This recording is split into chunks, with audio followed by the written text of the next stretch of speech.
हरि ओम।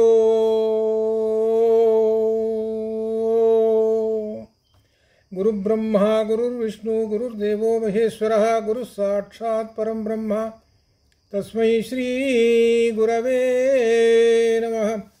ज्ञानानन्दमयं देवं निर्मलस्फटिकाकृतिम् आधारं सर्वविद्यानां हयग्रीवमुपास्महे हयग्रीवमुपास्महे। शरदिन्दुविकासमन्दहासां वरदिन्दीवरलोचनाभिरामाम् अरविन्दसमानसुन्दरास्याम् अरविन्दासनसुन्दरीम् उपासे। शारदा शारदाम्भोजवदना वदनाम्बुजे सर्वदा सर्वदा अस्माकं सन्निधिं क्रियातु। सर्वदा सर्वदा अस्माकं सन्निधिं क्रियातु। श्रीकारासनगर्भितानलशिखां सौक्लीङ्कलां बिभ्रतीं स्ववर्णां वरधारिणीं वरसुधाधौतां त्रिनेत्रोज्ज्वलां वन्दे पुस्तकपाशमङ्कुशधरां सद्भूषितामुज्ज्वलां त्वां गौरीं त्रिपुरां परात्परकलां श्रीचक्रसञ्चारिणी।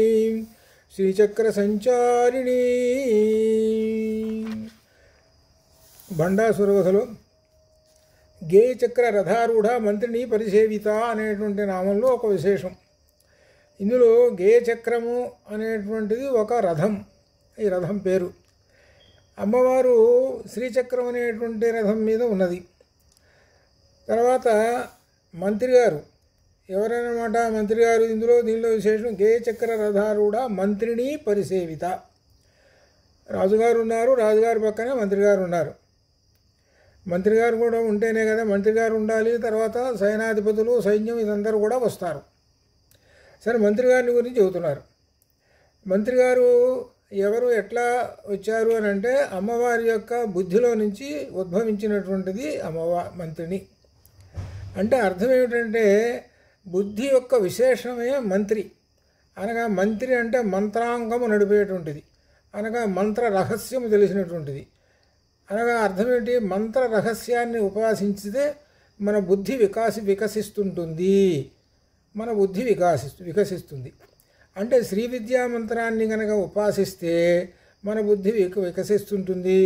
అమ్మవారు శ్యామలాదేవి రూపంలో అమ్మవారు మనకు జ్ఞానం ప్రసాదిస్తుంది. ఇందుకు మనకు ఒక ఉదాహరణగా మనకు మహాకవి కాళిదాసు గారు చెప్పినటువంటి శ్యామలాదండకం. ఈ శ్యామలాదండకంలో ఏమిటనమాట? అమ్మవారి యొక్క నామముల యొక్క సారం అంతా ఉన్నది. అమ్మవారి యొక్క మంత్ర మహిమ అంతా ఉన్నది. సమస్తము అందులో ఉన్నది. ఇది బుద్ధి వికాసానికి. ఎందుకంటే బుద్ధి వికసిస్తేనే కదా ఈ జీవాత్మలో ఉండేటువంటి జీవము అనేటువంటిది, జీవత్వం అనేటువంటిది నశించాలి అని అంటే బుద్ధి వికసించాలి. ఆ బుద్ధి వికసించినప్పుడే అనగా జ్ఞానం వికసించినప్పుడే అప్పుడు ఈ అజ్ఞానం అనేటువంటిది నశిస్తుంటుంది. అనగా ఈ భండాసురుడు అనేటువంటి అసురశక్తి నశిస్తుంది.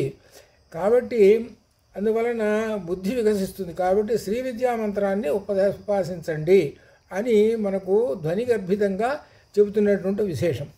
అయితే ఈ బుద్ధి వికసించినప్పుడు ఒక విశేషం ఏమిటి? దీనిలో గేయచక్ర రథారూఢ అన్నారు కదా. గేయ అనేటువంటి దానికి మనకు అర్థం ఏమొస్తుందనంటే సంగీతము. ఈ సంగీతం అనేటువంటిది ఎక్కడి నుంచి వచ్చింది అని అంటే సామవేదం నుంచి వచ్చింది. సామవేదం నుంచి సంగీతం వచ్చింది.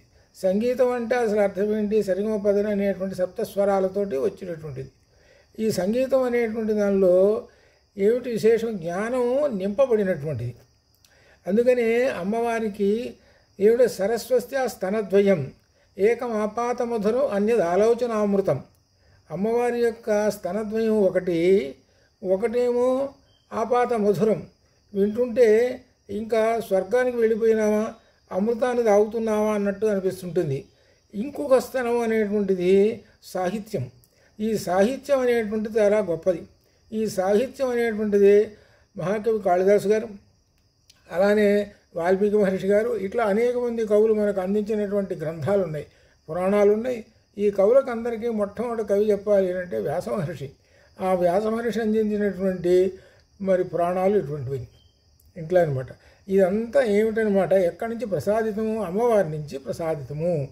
అమ్మవారి నుంచి ఎలా ప్రసాదితం అంటే అమ్మవారు శ్యామలాదేవి రూపంలో కవులకు మహాకవులకు ప్రసాదించినటువంటిది. అందుకనే శ్యామలాదేవిని సరస్వతీదేవిని, భారతి అని, తర్వాత శారదాదేవి అని ఇట్లా ఈ పలు నామములతోటి పిలుస్తూ ఉంటుంటారు.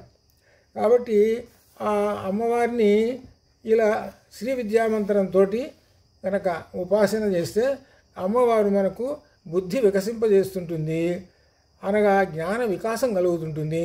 జ్ఞాన వికాసం కలిగినప్పుడే నీలో కొత్తదైనటువంటి ఒక వెలుగుతుంటుంది, అనగా క్రమంగా అజ్ఞానం అనేటువంటి చీకటి తొలగుతుంటుంది. అజ్ఞానం అనే చీకటి తొలగినప్పుడే తేషాం ఆదిత్యవత్ సంకాశ, వాళ్ళల్లో ఆ అజ్ఞానం అనేది తొలగంగానే సూర్యుడి వలె ప్రకాశిస్తుంటుంది ఆ జ్ఞానం. అందువలన శ్రీ విద్యామంత్రాన్ని ఉపాసించడం అనేటువంటిది ఒక విశేషమైనటువంటిది అని చెబుతూ ఇందులో విశేషంగా ఏంటంటే కాళిదాసు గారిని మొట్టమొదటిగా మనం ఒక ఉదాహరణగా తీసుకోవాలి. కాళిదాసు గారు ఆయన కాళిదాసు, ఆ పేరులోనే మనకు అర్థం ఉంది. కాళిదాసు గారు అని అంటే కాళీమాత యొక్క దాసుడు, అనగా ఆ కాళికామాత అనగా అర్థం శ్రీ లలితా పరమేశ్వరి. శ్రీ లలితా పరమేశ్వరిని ఉపాసించినటువంటి ప్రాచీన కవులలో మొట్టమొదటి వాడు మహాకవి కాళిదాసు. ఆ మహాకవి కాళిదాసు గారే ఉపాసన చేసి ఆ అమ్మవారిని ఉపాసన చేసి రఘువంశం రాసేటప్పుడు మొత్తం లలితా రహస్య సహస్రనామములకు అన్నింటికీ కూడా ఒక్కటి శ్లోకమైనటువంటిది, అనగా లలితా రహస్య సహస్రనామాలన్నింటినీ కూడా నిబద్ధించినటువంటి శ్లోకమైనటువంటిది మొట్టమొదటి రఘువంశంలో ప్రారంభంలో చెప్పాడు. ఏమిటంటే అది వాగర్ధావివ సంపృక్తౌ వాగర్ధ ప్రతిపత్తయే జగత పితరో వందే పార్వతీ పరమేశ్వరౌ అని చెప్పేశాడు. ఎంత అర్థం ఉందంటే దీనిలో లింగ్విస్టిక్స్ అని ఉన్నది, భాషాశాస్త్రం అని ఉన్నది.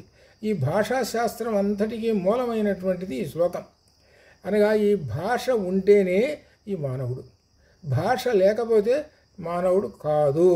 భాష మీదనే ఆధారపడి ఈ మానవుడు తన ఈ జగత్తులో నడుస్తూ ఉన్నాడు. కాబట్టి ఆ భాష, చక్కటి భాష ఇచ్చేటువంటిది ఎవరన్నమాట? లలితా పరమేశ్వరి.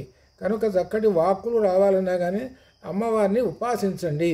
అమ్మవారిని ఉపాసిస్తే అమ్మవారు శ్యామలాదేవి రూపంలో మనకు ఆ జ్ఞాన వాక్కులు మనకు అందిస్తుంది.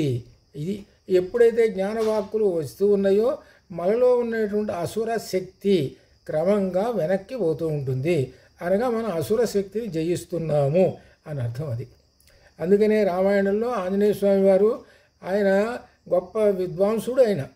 ఆయన మొత్తం ఈ వేదాంగాలు అన్నీ చదువుకున్నటువంటి వాడు. ఆయన మాట్లాడుతూ ఉన్నాడనంటే ఎక్కడ అపశబ్దం అనేటువంటిది ఉండదు. ఆ మాట్లాడేటువంటి వాటిల్లో సుందరకాండలో చూడండి, అనగా అర్థమేమిటి? బుద్ధి వికాసించినటువంటి వాళ్ళు ఎలా మాట్లాడతారు, ముందు వెనుకలు ఆలోచించుకుంటూ ఎలా మాట్లాడాలి, ఈ భాష ఈ వాక్కు అనేటువంటిది కూడా ఇస్తుంది. ఈ భాష వలననే మానవుడు తన యొక్క వ్యక్తిత్వాన్ని కాపాడుకుంటాడు. భాషే మనకు వ్యక్తిత్వం చెబుతుంటుంది. ఆ భాషలో ఉండేటువంటి అంత గొప్ప శక్తి అది. అంతేగాని భాషని దుర్వినియోగం చేసుకుంటూ ఇక ఇష్టం వచ్చినట్టు పెడితేట్టుగానే మాట్లాడుతుంటుంటే వ్యక్తిత్వం కూడా ఉండదు. అందువలన ఈ భాష ప్రధానమైనది.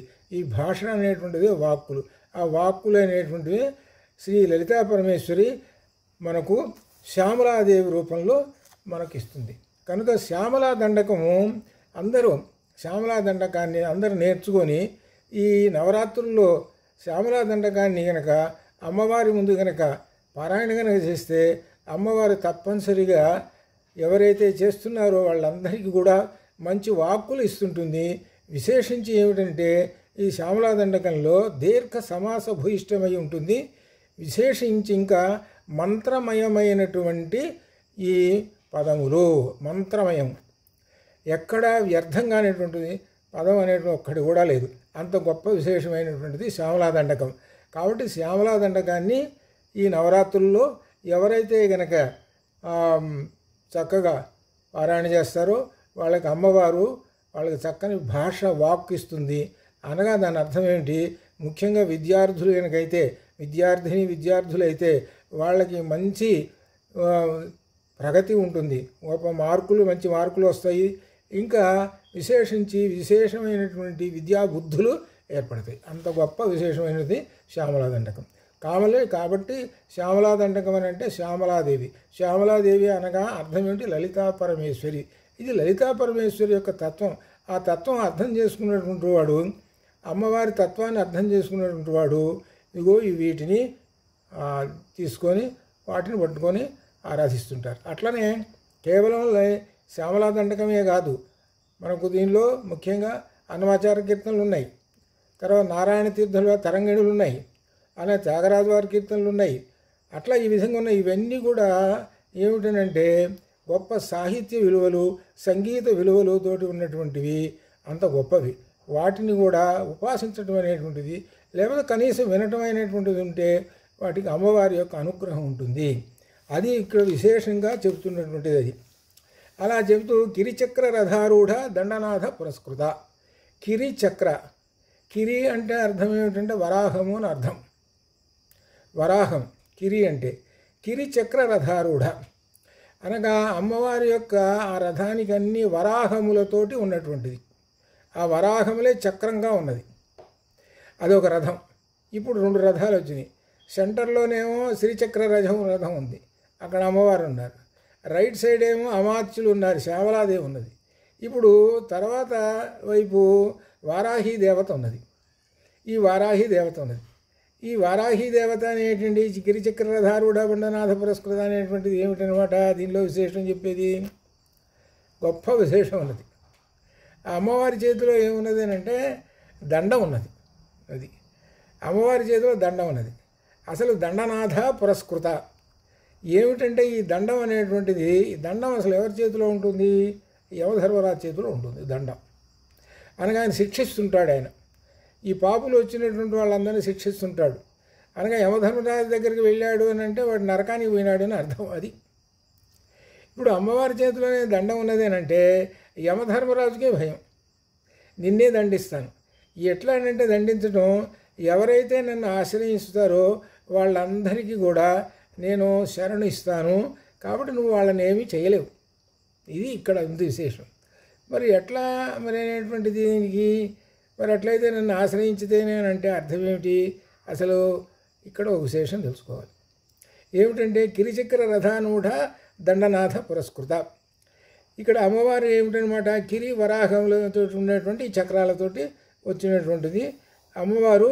వారాహి అను దండనాథునిచే వచ్చినటువంటిది అమ్మవారు. ఇక్కడ విశేషం ఏమిటంటే వరాహము అనేటువంటి ఈ ప్రాణిని తీసుకొని చెబుతున్నారు. వరాహం చేసేటువంటి పని ఏమిటంటే తన ముట్టెతో ఆ కంఠంతో భూమిని తవ్వి మట్టి గుంటలు చేస్తూ ఉంటుంది. ఇది సహజంగా చూస్తున్నట్టుంటుంది మనం. ఇక్కడ అర్థం ఏమిటంటే దీనిలో ఇక్కడ తవ్వటము ఈ వరాహము ఇవన్నీ ఏమిటి అని అంటే దీనిలో ఒక విశేషమైనటువంటిది. మనలో ఉన్నటువంటి రాక్షస శక్తులని అమ్మవారు తవ్వేసేస్తుంటుంది. అమ్మవారు తవ్వేసేస్తూ ఉంటుంది. అమ్మవారు తవ్వేసేస్తున్నది అంటే వరాహ రూపంలో. ఆ వరాహానికి 2 కోరలు ఉన్నాయి. వరాహానికి 2 ఆ కోరలతోటి తవ్వేసేస్తున్నది. అటువైపు కూర ఇటువైపు కూర. అట్లా ఇంకా విశేషం అట్లా తవ్వేసేస్తుంటుంది. ఈ తవ్వేసేస్తుంటుంటే తెల్లటి కూరలు అనమాట ఇవి. ఇక్కడ అర్థం ఏమిటనమాట? అమ్మవారి ముట్టె మీద ఉండేటువంటి కూర. ఇప్పుడు ఒక రకంగా 2 కూరలు ఈ అటువైపు ఇటువైపు ఉన్నది. కూరలు అంటే అసలు అర్థం ఏమిటంటే, కూరలు అంటే దంతాల్లో ఉండేటువంటి మొదటి 2 పళ్ళ దగ్గరికి అటువైపు ఉన్నటువంటి పన్ను ఇటువైపు ఉన్నటువంటి పన్నుని కూర అని అంటాం. ఇక్కడ అమ్మవారికి 2 కూరలే కాకుండా ముట్టె మీద ప్రత్యేకంగా ఒక కూర ఉన్నది. అది ఏమిటనమాట? ఆ కూర ఎట్లా ఉంటుందని అంటే అష్టమి చంద్రనాడు ఉన్నట్టు ఎట్టయితే చంద్రుడు ఉంటాడో అట్లా వంకర తిరిగి అట్లా ఒక కూర ఉంటుంది.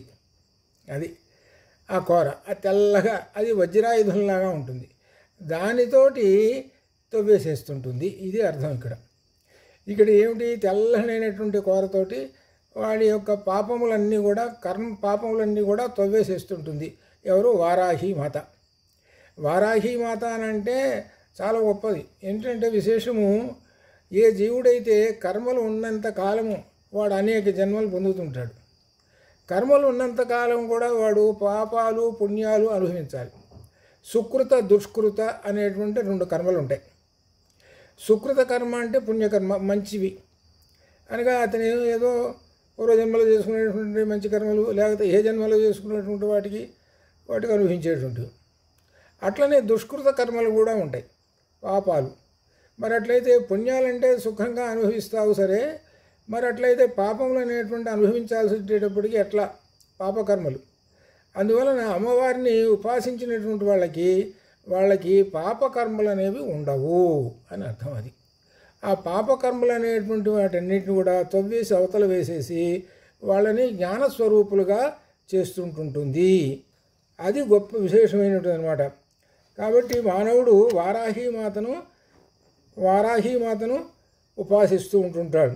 ఆ వారాహీమాత దండనాథ, దేనికి వశమైనతో దండధరుడైన యమునికి కూడా వశము కాకుండా ఉంటుంది.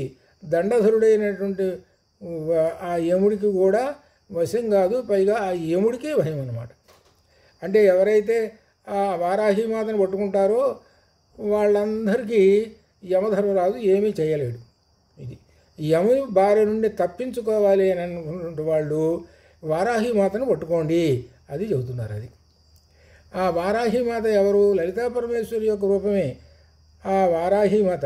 దండనాథ అన్నమాట అమ్మవారు. దండనాథ పురస్కృత. ఆ దండనాథ అనేటువంటి ఆ పురస్కృత ఉందన్నమాట. ఆమె కూడా ఆ శ్రీచక్ర రథానికి ముందుగా వచ్చిందనమాట.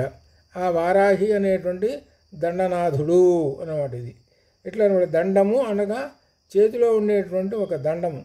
అది ఏమిటి విశేషం దీనిలోనంటే, యముని చేతిలో ఉండే దండము మరణాన్ని ఇస్తుంటుంది, వారాహి చేతిలో ఉండే దండము మరణము నుంచి దండించి ముక్తిని ఇస్తుంది. అది యమధర్మరాజు చేతిలో ఉన్న దండమేమో చంపేస్తుంది, అమ్మవారి చేతిలో ఉండేటువంటి దండమేమో ముక్తినిస్తుంది. ఎట్లా ముక్తినిస్తుంది అని అంటే మరణము నుండి. మరణం అంటే పునర్జన్మ అనేటువంటి ఉన్నది కదా. అనగా మరలా పుట్టాడు అంటే మరణం అని. ఇక మరణం లేకుండా ముక్తిని ప్రసాదించేటువంటిది, మరణాన్నే శిక్షిస్తుంది అని అర్థం. అది మరణాన్నే శిక్షించి అతనికి పునర్జన్మ లేకుండా ముక్తిని ప్రసాదించేటువంటిది అమ్మవారు. ఇది ఇట్లా చూడండి వరుసగా ఎట్లా వస్తున్నదో. శ్యామలాదేమేమో జ్ఞానం ప్రసాదించింది. జ్ఞానం ప్రసాదించినటువంటి వాడు ఈ జీవుడు ఆ వారాహి అమ్మవారి చేత పునర్జన్మ లేకుండా ముక్తిని పొందుతూ ఉన్నాడు. ఇదే భండాసుర వధలో చెప్పేటువంటి విశేషం. అనగా క్రమక్రమంగా అసుర శక్తిని సంహరించటము. ఇది అసుర శక్తిని సంహరించడం అనేటువంటి అర్థం. ఈ భండ అనేటువంటిది ఏమిటంటే జీవత్వము. ఇది ఆత్మ చుట్టూ ఉన్నటువంటి ఏ జీవత్వం అయితే ఉన్నదో అది భండ ప్రకృతి, బండ వికృతి. మనం చూడండి సహజంగా ఎక్కడైనా లోకంలో ఎవరికైనా బాగా అర్థం కాకపోతే ఏమైనా వీడితో బండండి, వీడు బండవాడండి అంటారు అని అర్థం. అంటే తొందరగా వాడికి ఏం అర్థం కాదు అని చెప్పినా అని అర్థం. అనగా అర్థం ఏంటి? వాడి జ్ఞానం కలగటం లేదు. అటువంటి బండ వాడు. ఆ బండను పగలగొట్టాలి అని అంటే అర్థం ఏం కావాలి అని అంటే వాక్కు అనేటువంటి ఒక గద ఉండాలి. ఆ వాక్కు అనేదే మంత్రం. ఆ మంత్రమే ఆ అమ్మవారు. దీనికి ఒక విశేషం చెబుతా. దీనికి ఏమిటంటే గురువుగారి దగ్గర చాలామంది విద్యార్థులు చదువుతున్నారు. ఇది ఎప్పటి కాలంలో ఏదంటే ప్రాచీన కాలం, ఎప్పుడో ప్రాచీన కాలం, చాలా గొప్ప విశేషమైంది. అందరూ చదువుకుంటున్నారు. ఒక విద్యార్థి ఉన్నాడు, వాడికి తొందరగా బుద్ధి వికసించడం రావటం లేదు. అనగా ప్రాచీన కాలంలో వేదకాలంలో ఎట్లా ఉంటుందంటే గురువుగారు చెప్పంగానే ఆ చెప్పినటువంటి దాన్ని మరలా చెప్పేస్తారు. అలా మొత్తం వేదమంతా వాళ్ళ బుద్ధిలో నిక్షిప్తమై ఉంటుంది. అప్పుడు తాళపత్ర గ్రంథాలు ఏం లేవు, ఏమీ లేవు. ప్రతి విద్యార్థి ఉన్నాడు అనుకోండి, వీడు ఋగ్వేదం అంటే ఋగ్వేదం అప్పచెప్పేస్తాడు. అట్లా ఉంటుంది. అలా ఉన్నటువంటి సందర్భంలో ఒక శిష్యుడికి వాడికి తొందరగా రావటం లేదు. అందుకని ఏం చేశాడంటే గురువుగారు ఏం చేశాడనంటే, ఒరే నీకు ఒక మంత్రం ఉపదేశిస్తానరా, ఆ మంత్రాన్ని నువ్వు జపించుకుంటూ కొంతకాలం ఇదిగో ఫలానా చోట అక్కడ నదీ తీరాలు అక్కడ కూర్చొని నీ యొక్క కార్యక్రమం చూసుకోరా అని చెప్పి గురువుగారు ఏం చేశాడు, మంత్రాన్ని ఉపదేశించాడు. మంత్రాన్ని ఉపదేశిస్తే గురువు యందు చాలా భక్తిపరుడు వాడు, చాలా గొప్ప భక్తి. చాలామంది విద్యార్థులు ఉన్నారు, కానీ వాళ్ళందరికన్నా గురువు మీద ఎక్కువ భక్తి వీడికే ఎక్కువ. కాబట్టి ఆ గురువు సంతోషించి వీడిని ఎట్లయినా దారిలో పెట్టాలనే ఉద్దేశంతో మంత్రాన్ని ఉపదేశించాడు. ఆ మంత్రాన్ని ఉపాసన చేసుకుంటూ ఆ నదీ తీరంలోనూ అక్కడ ఆ ప్రాంతంలో తపస్సు చేసుకుంటూ కూర్చున్నాడు. ఒకసారి ఒక రోజున ఎంత గొప్ప విశేషమో తెలిసిన, సాక్షాత్తుగా పరమశివుడే ప్రత్యక్షమైనాడు. ఆయనే ఏం చేశాడనమాట, ఆయన యొక్క ఢక్క ఉంటుంది చేతిలో, శివుడి చేతిలో ఢక్క ఉంటుంది కదా, ఆ ఢక్కను అలా అలా మోగిస్తుంటారు. కాబట్టి ఆయన 14 సార్లు ఆ ఢక్కను మోగించి, అనగా ఆ 14 ధ్వనులు వచ్చినాయి. ఆ 14 ధ్వనులు ఏమిటంటే 50 అక్షరాలు. మనకు అంటే పంచాశత్ పీఠ రూపిణి అని చెబుతున్నామే, 50 అక్షరాలు అవి. ఆ 50 అక్షరముల యొక్క ధ్వనులు వచ్చి ఆ పరమశివుడు ప్రత్యక్షమైనాడు కదా. ఇక అప్పుడు ఆ విద్యార్థి ఉన్నాడే మహా గొప్ప జ్ఞాని అయినాడు, గొప్ప వ్యాకరణం రచించాడు. ఆ వ్యాకరణమే పాణినీయము. పాణిని అనేటువంటి విద్యార్థి ఇతను. ఆ పాణిని అనేటువంటి విద్యార్థి అమ్మవారిని సేవించి ఎంతటి బహుగ్రంథం రాశాడు, సంస్కృత వ్యాకరణం రాశాడు. అప్పటిదాకా సంస్కృత వ్యాకరణాలు 5-6 సంస్కృత వ్యాకరణాలు ఉన్నాయి. సరస్వతి వ్యాకరణము, హేమచంద్ర వ్యాకరణము, అలానే ఇంద్ర వ్యాకరణము, చాంద్ర వ్యాకరణము, ఇట్లా నవ వ్యాకరణాలు ఉన్నాయి. ఇన్ని వ్యాకరణాలు ఉన్నా ఈ పాణినీయం పాణిని రచించినటువంటి ఈ సంస్కృత వ్యాకరణం వచ్చేటప్పటికి ఆ వ్యాకరణాలన్నీ మరుగున పడిపోయినాయి. ఇప్పుడు చదువుతున్నటువంటి వ్యాకరణం అంతా పాణిని మహర్షి రచించినటువంటి వ్యాకరణమే మనం అందరం చదువుతున్నది. ఎందుకు చదువుతున్నానంటే విశేషము, అమ్మవారి యొక్క అనుగ్రహం పొందాలి అని అంటే ఇదిగో ఇక్కడ ఎంత గొప్ప విశేషం. అందుకనే గురువుగారిని పట్టుకుంటే గురువుగారు ఆయన్ని ఆ శిష్యుడు ఊరికే ఓనివాడు, ఎలా వీడిని ఉద్ధరించాలని చూస్తాడు. అలానే శిష్యుడు కూడా ఆ అమ్మవారి దగ్గర అనగా గురువుగారి దగ్గర చాలా గొప్ప భక్తి పరులతో ఉంటాడు. అది ఇంతే గొప్ప విశేషం. అప్పుడు అమ్మవారి శ్యామలాదేవి రూపంలో అనగా మనకి ఇదిగో అక్కడేమో పరమశివుడి రూపం, అలానే శ్యామలాదేవి రూపంలో మహాకవి కాళిదాసు గారికి ఎలా అనుగ్రహం ఇచ్చిందో ఆ మహాకవి కాళిదాసు గారు గొప్ప గొప్ప గ్రంథాలు రాశాడు. అదంతా ఏమిటి, అమ్మవారి యొక్క గొప్ప విశేషమైనటువంటి శక్తి. కాబట్టి అంత గొప్పది గేయచక్ర రథారుడు. అట్నే కిరిచక్ర అనేటువంటిది కూడా ఏవైనా సరే ఉన్నాయి అని అంటే, మహాపాపములు ఏమైనా ఉన్నాయి అని అంటే వాటన్నీ అనుభవించడానికి మరలా పుట్టాలి. కాబట్టి ఉన్నాయో లేవో తెలియదు. కాబట్టి అటువంటిప్పుడు అమ్మవారిని ఆరాధిస్తే, వారాహి రూపంలో ఉన్న అమ్మవారిని, వారాహి రూపానికి సంబంధించినటువంటి మంత్రం ఉన్నది, ఆ మంత్రాన్ని పట్టుకొని ఉపాసిస్తే శ్రీ లలితా పరమేశ్వరి వారాహి రూపంలో వాళ్ళకి విశేషంగా ఈ దండనాథ పురస్కృత అనగా మరణం లేకుండా ముక్తిని ప్రసాదిస్తుంది. ఇట్లా ఈ విధంగా ఇవన్నీ ఏమిటనమాట, అమ్మవారి యొక్క వివిధ రూపములు అని అర్థం. వివిధ రూపములు. అసలు లలితా పరమేశ్వరునే మేము ఉపాసిస్తామండి, ఈ లలితా పరమేశ్వరి శ్యామలాదేవి తర్వాత వారాహిమాత అని అంటారేమో. అటువంటిప్పుడు శ్రీ విద్యా మంత్రాన్ని ఉపాసిస్తుంటే ఈ మొత్తాన్ని ఉపాసించిన వాళ్ళు అవుతారు. అది శ్రీ విద్యా మంత్రం ఉపాసించాలి అని అంటే అంత తేలికైంది కాదు అది. అందువలన ఇవి చెప్పినటువంటిది ఏంటి, ఈ దేవతల్ని ఉపాసించండి. శ్రీ విద్యా మంత్రాన్ని ఉపాసించాలి అని అంటే బాలామంత్రం రావాలి. శ్రీ విద్యా మంత్రానికి సంబంధించినటువంటి విశేషమైనటువంటివన్నీ ఉన్నాయి, అవన్నీ తెలుసుకోవాలి. గొప్ప విశేషమైనమాట. ఇవన్నీ గురువు గారి దగ్గర పట్టుకుంటారు. శ్రీ విద్యా మంత్రాన్ని ఎవరైతే పట్టుకుంటారో ఇవన్నీ వచ్చేస్తాయి. ఇంకా అనగా అర్థం ఏమిటి, సుజ్ఞానం కలుగుతుంటుంది, అలానే ఈ పునర్జన్మలం లేకుండా ముక్తి కలుగుతుంటుంది. ఇట్లా విశేషమైంది అది శ్రీ విద్యామంత్రం యొక్క గొప్పదనం. ఆ శ్రీ విద్యామంత్రమే నిక్షిప్తమైనది మొట్టమొదటి శ్లోకంలో. ఏమిటది, దీనిలో శివశక్త్యాయుక్తో యది భవతి శక్త ప్రభవితం నచే దేవం దేవో నఖలు కుశల స్పందితుమపి అతస్వామారాధ్యాం హరిహర విరించాదిభిరపి ప్రణంతం స్తోతం వా కథమకృత పుణ్య ప్రభవతి అనే దానిలో శ్రీ విద్యామంత్రాన్ని నిక్షిప్తం చేశారు శంకరులు. శంకరులను అర్థం చేసుకోవాలి అని అంటే ముఖ్యంగా అద్వైత మతాన్ని అర్థం చేసుకోవాలి. అర్థం చేసుకుంటే అంతా అర్థమవుతుంది. అద్వైత మతాన్ని అర్థం చేసుకోవాలంటే ఉపనిషత్తులు చదవాలి. ఉపనిషత్తుల్లో చెప్పినటువంటిది తత్వమసి ఆ అద్వైత మతాన్ని అర్థం చేసుకున్నటువంటి వాళ్ళకి శంకరుల యొక్క గ్రంథాలన్నీ సులభంగా అర్థమవుతాయి, అంత గొప్ప. అలానే ఇందులో మనకి లలితా రహస్య సహస్రనామాల్లో ఉన్నది ఏంటంటే అద్వైత మతము. అద్వైత మతం స్పష్టంగా ఉన్నదన్నమాట. అద్వైతము అని అంటే అర్థమేంటన్నమాట, జీవాత్మ వేరు పరమాత్మ వేరు అనేటువంటి భావం కాదు.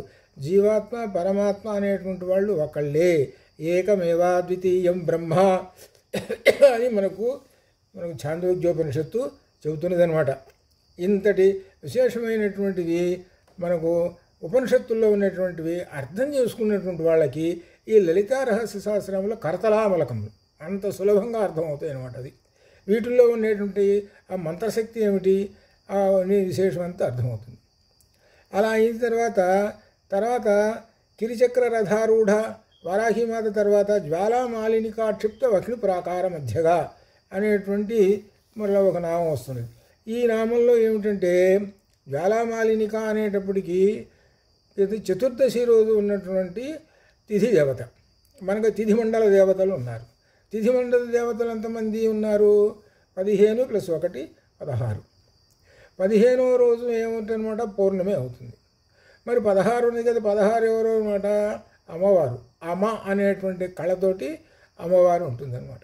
ఆ 16వ కళ ఎక్కడ ఉంటున్నది అని అంటే అమ్మవారి యొక్క శిరస్సు మీద 16వ కళ ఉంటుంది.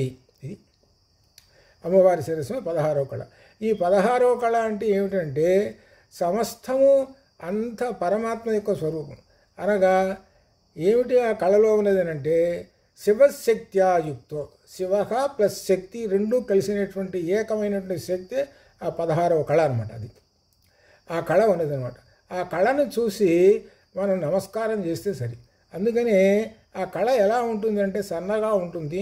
మనకు విదియనాటి చంద్రుడు ఉన్నాడు చూడండి, విదియనాటి చంద్రుడిని చూస్తే సన్నగా ఎలా అయితే ఉంటాడో అలా ఆ 16వ కళ అమ్మవారి శిరస్సు మీద ఉంటుంది. అందుకని విదియనాటి చంద్రుడిని చూసి ఇలానే అమ్మవారి యొక్క శిరస్సున ఈ కళ ఉంటుందని తెలుసుకున్నటువంటి వాళ్ళు ఆ విదియనాటి చంద్రుడికి ఒక నమస్కారం చేస్తారు. అనగా సాక్షాత్తుగా అమ్మవారి యొక్క రూపాన్ని దర్శించినటువంటి వాళ్ళు అనమాట. అది అంత గొప్ప విశేషం. అలానే ఇక్కడ జ్వాలామాలిని కాక్షిప్త అనగా చతుర్దశి రోజు ఉన్నటువంటి తిథి దేవత అనమాట ఈమె. ఈ తిథి దేవత ఈమె విశేషం ఏమిటంటే చెప్పేటువంటిది సైన్యం. లలితాదేవి యొక్క సైన్యం చుట్టూ జ్వాలామాలిని అనే దేవత అగ్ని ప్రాకారం. అనగా సైన్యం చుట్టూ ఒక అగ్ని ప్రాకారం ఉన్నది.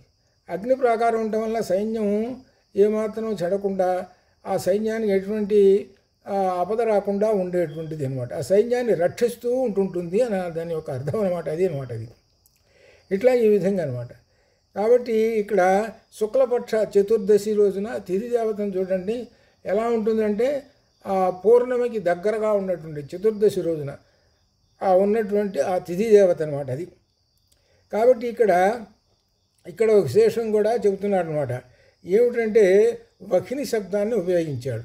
జ్వాలామాలినికాక్షిప్త వఖిని ప్రాకార మధ్యగా అనేటువంటి వఖిని. ఈ వఖిని ఏమిటి శబ్దం అంటే చైతన్యాగ్ని. అది చైతన్యం అనేటువంటి అగ్ని ఏం చేస్తుంటుంది, వేడి పైగా వెలుగునిస్తుంటుంది. అలానే ఈ వఖిని శబ్దం చేత చైతన్యాగ్ని ఇచ్చేటువంటిది అమ్మవారు అని అర్థం అనమాట.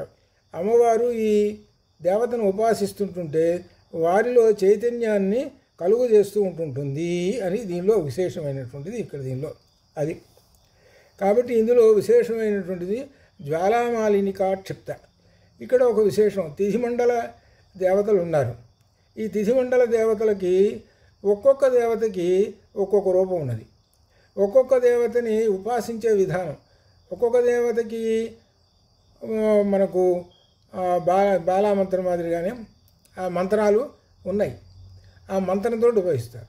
భగమాలిని, నిత్యక్లన్య, భేరుండే, వన్నివాసిని ఇట్లా వరుసగా ఉన్నాయి కదా. ఒక్కొక్క దేవతకి ఒక్కొక్కటి. వాస్తవానికి తిథిమండల దేవతలు అంటే అసలు అర్థం ఏంటంటే ఇప్పుడు సహజంగా మనకు ఈ రోజున సప్తమి అన్నాము తిథి. ఏమిటి సప్తమి అంటే 7వ రోజు అని అర్థం, అంతే. 7వ రోజు అని. షష్ఠి అంటే 6వ రోజు, నవమి అంటే 9వ రోజు, దశమి అంటే 10వ రోజు, అంతే అంతవరకు.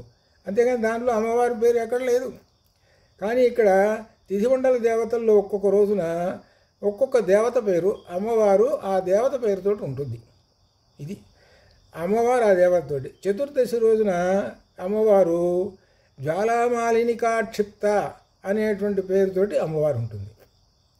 అనగా ఆ రోజున లలితా పరమేశ్వరిని ఎవరైతే ఉపాసన చేస్తుంటారో వాళ్ళకి అమ్మవారు ఏం చేస్తుందంటే జ్వాలామాలినిక అనేటువంటి పేరుతోటి అమ్మవారు వాళ్ళకి చైతన్యాన్ని కలుగజేస్తుంటుంది. అనగా మందబుద్ధిని పోగొట్టి. అందుకనే అవిద్యానామంతత్తిమిర మిహిరద్వీప నగరీ జడానాం చైతన్యస్తవక మకరంద శృతిఝరీ దరిద్రాణాం చింతామణి గుణనిక జన్మ జలధౌ నిమగ్నానాం హరరిపువరాహస్య అని ఈ విధంగా చెప్పింది. అనగా జడత్వం పోయి చైతన్యం కలుగుతుంటుంది. అట్లా అనమాట అది. కాబట్టి అమ్మవారిని ఉపాసించినటువంటి వాళ్ళు ఎవరికి ఏమి ఇవ్వాలనో అమ్మవారికి తెలుసు. ఎవరికి జడత్వం ఉన్నదో ఆ జడత్వాన్ని పోగొట్టేసి చైతన్యం ఇస్తుంటుంది. అలానే ఎవరికి ఏమి ఇవ్వాలనో అమ్మవారికి తెలుసు. అందువలనే భగవద్గీతలో కూడా చెప్పినట్టుగా కూడా నీవు ఉపాసన చెయ్యి అనగా పరమాత్మ భక్తి శ్రద్ధలతోటి చేస్తే అనన్యాస్ చింతయంతో మాం ఏ జనా పర్యుపాసతే తేషా నిత్యాభియుక్తానాం యోగక్షేమో వహామ్యహం అని చెప్పారు. అనన్యాస్ చింతయంతో మాం ఏ జనా, అటువంటి వాళ్ళు అనన్య చింతనతోటి నన్ను ఎవరైతే భక్తితో నన్ను ఉపాసన చేస్తూ ఉన్నారో వాళ్ళ యొక్క యోగక్షేమం వహామ్యహం. యోగము క్షేమం. యోగము క్షేమం. యోగం అంటే ఇవ్వాల్సినటువంటి అదృష్టాలు ఏమన్నా సరే అవి ఏవో ఇచ్చినటువంటి సంపదలు ఉన్నాయి ఆయనకి. ఆ సంపదలను క్షేమము రక్షించటం. అది అంటే మనకు సంపదలు ఉన్నాయండి, గొప్ప సంపదలు. ఆ సంపదల్ని రక్షించే బాధ్యత కూడా ఆయనది. లేదనుకోండి, లేకపోతే యోగం ఇస్తాడు, అనగా ఆ సంపదలు కూడా ఇస్తాడు. సంపదలను ఇవ్వటం ఆయనేను, ఆ సంపదలను రక్షించడం కూడా ఆయనేను, అన్నీ ఆయన చేస్తాడు. ఎవరు ఎటువంటి వాళ్ళకి అనన్యాస్ చింతయంతో మా ఏజన పర్యుపాసతే వాళ్ళకి. అది అలానే అమ్మవారిని ఎవరైతే అనన్య చింతనతోటి అమ్మవారిని ఎవరైతే సేవిస్తూ ఉన్నారో వాళ్ళందరికీ కూడా అమ్మవారు యోగక్షేమములను ఇస్తూ వాళ్ళని రక్షిస్తూ ఉంటుంది. ఇదే అమ్మవారి యొక్క తత్వంలో చాలా గొప్పదైనటువంటిది. ఎందుకంటే లలితా పరమేశ్వరుని ఉపాసించేటువంటి వాళ్ళకి ఏమిటంటే మనం ఉపాసిస్తున్నాము కాబట్టి ఉపాసిస్తున్నామని అంటే అందులో ఉన్నటువంటి గొప్ప విశేషం ఏమిటంటే అమ్మవారి యొక్క తత్వం ఏమిటంటే భక్తుడు వచ్చి ఉపాసిస్తూ ఉన్నాడు అని అంటే తనని సేవిస్తూ ఉన్నాడంటే భక్తుడికి లేదు పో అనకుండా ప్రతి భక్తుడికి కూడా ఆమె ఎంతో కొంత తన యొక్క అనుగ్రహాన్ని ఇస్తూ ఆ భక్తుడిని సదా రక్షిస్తూ ఉంటుంటుంది. అందుకనే రామాయణంలో కూడా చెప్పింది ఏమిటంటే సకృదేవ ప్రపన్నాయ తవాస్మీతి యాచతే అభయం సర్వభూతేభ్యో అని ఈ విధంగా పరిచయం చెప్పాడు. దదామి ఏతద్ వ్రతం మమ సకృదేవ ప్రపన్నాహి. ఒక్కసారి నేను నీవాడను అనగా పరమాత్మతోటి ఒక్కసారి నేను నీవాడను అనగా అర్థమేంటి? పరమాత్మ శరణ పొందటం. శరణు హే రామచంద్ర, శరణు హే లలితా పరమేశ్వరి అని ఒక్కసారి భక్తి శ్రద్ధలతోటి అంటే ఆ లలితా పరమేశ్వరి ఆ జీవుణ్ణి తీసుకుని వెళుతూ ఉంటుంది. ఆ జీవుణ్ణి ఎక్కడికి తీసుకుని వెళ్ళాలనో అక్కడ తీసుకొని వెళుతుంది. అనగా పరమాత్మలో అనగా ఐక్యం, అనగా తనలో ఐక్యం చేసుకుంటుంది. అదే మోక్షం. ఇదే అద్వైతం. కాబట్టి అమ్మవారిని శరణిచ్చినటువంటి వాళ్ళకి అమ్మవారి తత్వం ఏమిటంటే అమ్మవారు వాళ్ళని తనలో లీనం చేసుకుంటుంది. అదే అద్వైతము. అదే దీనిలో చెప్పేటువంటి గొప్ప విశేషమైనటువంటి నిర్ద్వైత, ద్వైతవర్జిత, నిర్ద్వైత. ద్వైతము అనేటువంటిది లేదు. అందుకని ద్వైతవర్జిత, ద్వైతాన్ని వదిలేసేసి జీవాత్మ వేరు పరమాత్మ వేరు అనేటువంటి దాన్ని వదిలేసేది. అది లేదు, ఒకటే. నీలో ఉన్నటువంటి ఏదైతే ఆత్మ అయితే ఉన్నదో ఆ ఆత్మయే పరమాత్మ, ఏమీ తక్కువ ఏమీ కాదు. కాబట్టి నీవు సాక్షాత్తుగా నీలో ఉన్నటువంటి బ్రహ్మరంధ్రంలో ఉన్నటువంటి విశేషమైనటువంటి ఆ బిందువులో అమ్మవారే ఉన్నది. అందుకనే 22వ శ్లోకంలో భవానిత్వం దాసే మై వితర దృష్టిం సకరుణాం అనేటప్పటికీ ఒరే అక్కడ దాకా ఎందుకురా, నేనే నువ్వు నువ్వే నేను అన్నది. భవాని అనేటువంటి క్రియాపదం. ఆ క్రియాపదాన్ని రెండు విధాలుగా, ఒకటి నామవాచకంగా భవానీ, రెండోది క్రియాపదంగా చెప్పేసేసారనమాట. భవానీ అవుదువు అది క్రియాపదంగా చెప్తున్నారు. నేను భవానీని, నేనే నువ్వు, నువ్వే నేను అనగా తత్వమసి అనేటువంటిది చెప్పేశారు. అంత గొప్ప విశేషమైనటువంటిది ఆ తత్వమసి అనేటువంటిది అన్నమాట. కాబట్టి జ్వాలామాలినిక క్షిప్త అనేటువంటి ఆ నామంలో అమ్మవారు జ్వాలామాలినిక అనేటువంటి రూపంతో అమ్మవారు మనకి చైతన్యాన్ని కలిగిస్తుంటుంది.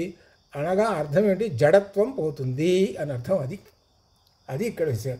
ఇవన్నీ దేనికి చెప్పుకుంటున్నారు అని అంటే పూర్తిగా అసురశక్తి, ఈ శరీరంలో ఉండేటువంటి అసురశక్తి అంతా నశించాలి.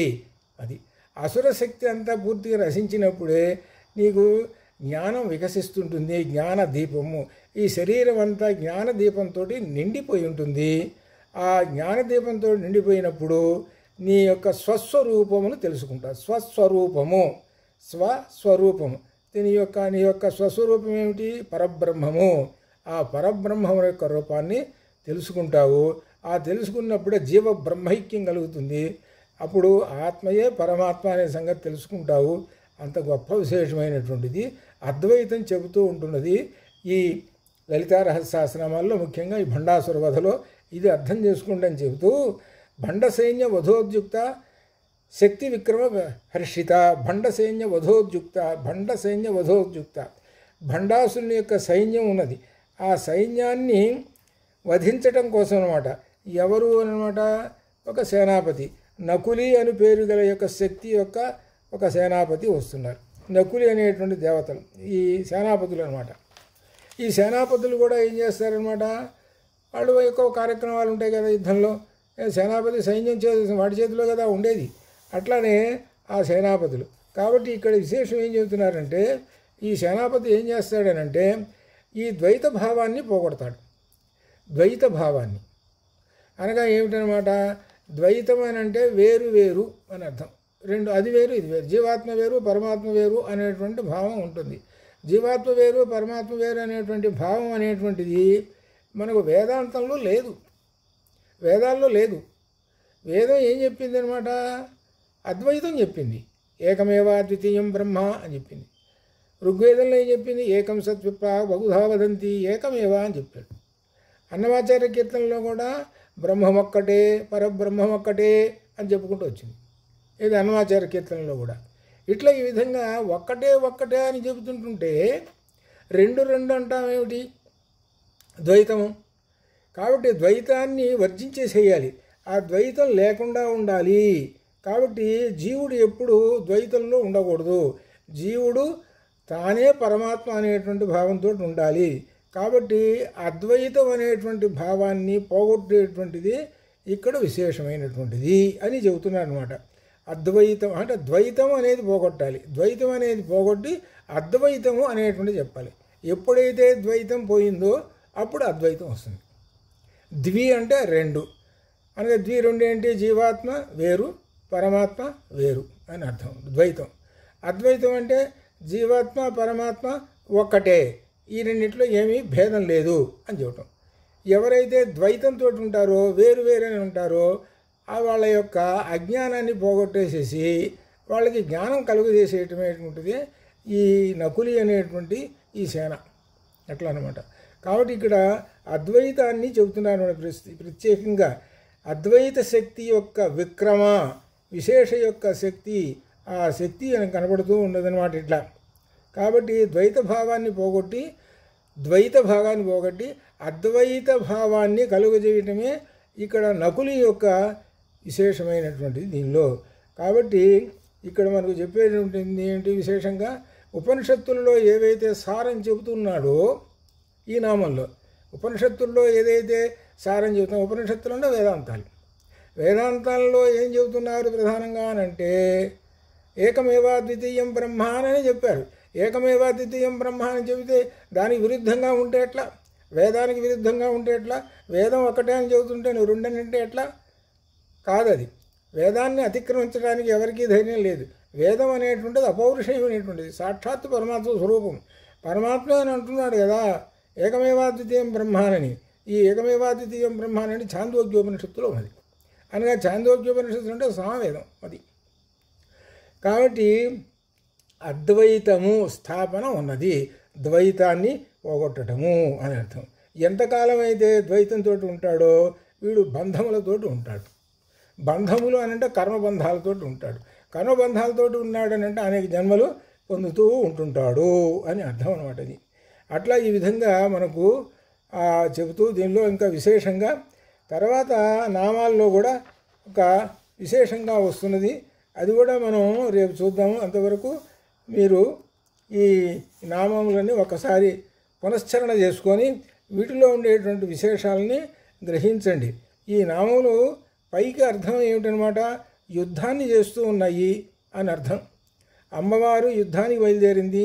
ఆ యుద్ధానికి వెళ్ళినప్పుడు అమ్మవారి దగ్గర అమాత్యులు, అలానే మంత్రులు, సేనాపతులు ఇట్లా ఉన్నారు అని పైకి అర్థము. కానీ లోపల అర్థం ఏమిటంటే ఈ భండాసురుడిని సంహరించడం. భండాసురుడు అనేటువంటి వాడు అజ్ఞాన రాజు, అజ్ఞానానికి అసుర శక్తి. మనలో అసుర శక్తి ఉన్నంత కాలము మనకు మంచి కనపడదు. అసుర శక్తి మంచి అంటే అర్థం ఏంటి, సత్ అని అర్థం అనమాట. సత్ అంటే అర్థం ఏంటి, పరమాత్మ అని అర్థం. ఆ పరమాత్మనే ఏమని చెప్పారని సత్ అని చెప్పారు. సత్ అనమాట. ఏకమేవ ఏం చెప్పారు, సత్ ఏకం సత్ బహుధా విదంతి అని వదంతేనని ఋగ్వేదంలో చెప్పింది. ఋగ్వేదంలోనే మొట్టమొదట పరమాత్మ ఒక్కడే అని చెప్పినటువంటిది మొట్టమొదటి వేదం ఋగ్వేదం. వేదాలలో మొట్టమొదటి వేదం ఏంటి, ఋగ్వేదం. ఆ ఋగ్వేదంలో పరమాత్మ ఒక్కడే అని చెప్పారు. కాబట్టి పరమాత్మ ఒక్కడే అన్నాడు కాబట్టి ఇంకా ఇద్దరు అనేటువంటి వాళ్ళు లేరు. కాబట్టి నీలో ఉన్నటువంటి ఏ జీవాత్మ అని అంటున్నావే ఆ జీవాత్మయే పరమాత్మ. ఏకమేవా ద్వితీయం బ్రహ్మ, అది తెలుసుకో అని స్పష్టంగా ఈ నామాలు చెబుతూ ఉన్నాయి. అలా తెలుసుకోవడానికి నీలో ఉన్నటువంటి అసుర శక్తి అనేటువంటిది తొలగాలి. అసుర శక్తి అనేటువంటిది పోయినప్పుడే నీకంతా కనపడుతూ ఉంటుంది నీలో ఉన్నటువంటి విశేషం. కాబట్టి ఇవన్నీ కూడా ఎక్కడ లభిస్తాయి ఇంత విశేషాలు అంటే మనకు ఉపనిషత్తుల్లో లభిస్తాయి. కాబట్టి ఈ ఉపనిషత్తులు అర్థమైనటువంటి వాళ్ళకి బాగా ఈ భండాసుర వధ అనేటువంటిది అర్థమవుతుంది. అలానే ఇంకో విశేషం ఏంటి, ఉపనిషత్తుల తర్వాత చెప్పిన కావ్యములు ఉన్నాయి, పురాణాలు ఉన్నాయి. ఆ పురాణాలు ఈ విధంగా ఉన్నాయి. అలానే భగవద్గీత ఉన్నది. యదా యదా హి ధర్మస్య గ్లానిర్భవతి భారత అభ్యుత్థానమ ధర్మస్య తదాత్మానం సృజామ్యహం పరిత్రాణాయ సాధూనాం వినాశాయ చ దుష్కృతాం ధర్మ సంస్థాపనార్థాయ సంభవామి యుగేకి. ఇవి ఏంటన్నమాట, ఈ రెండు శ్లోకాలు గొప్ప విశేషమైనవి. ఈ రెండు శ్లోకాల చుట్టూనే పురాణాలు కావ్యాలు మొత్తం తిరుగుతూ ఉన్నాయి. అనగా ఏమిటంటే దీనిలో విశేషమైనటువంటిది అసుర శక్తి అంటే అధర్మాన్ని పోగొట్టి ధర్మ సంస్థాపన చేయటం. అనగా అసుర శక్తి పోతే ఏమిటి, జ్ఞానశక్తి వస్తుంది. ఇది దీనిలో ఉండేటువంటి గొప్ప విశేషాలు అన్నమాట. కాబట్టి వీటిని మరలా మనం అధ్యయనం చేద్దాం. అంతవరకు ఇంకా మరలా రేపు కూడా చేసేద్దాం. అంతవరకు శుభం భయాత్తు. ఓం పూర్ణమదః పూర్ణమిదం పూర్ణాత్ పూర్ణముదచ్యతే పూర్ణస్య పూర్ణమాదాయ పూర్ణమేవావశిష్యతే అసతోమా సద్గమయ తమసోమా జ్యోతిర్గమయ అమృతంగమయ. ఓం శాంతి శాంతి శాంతి. శుభం భవతు. నారాయణ.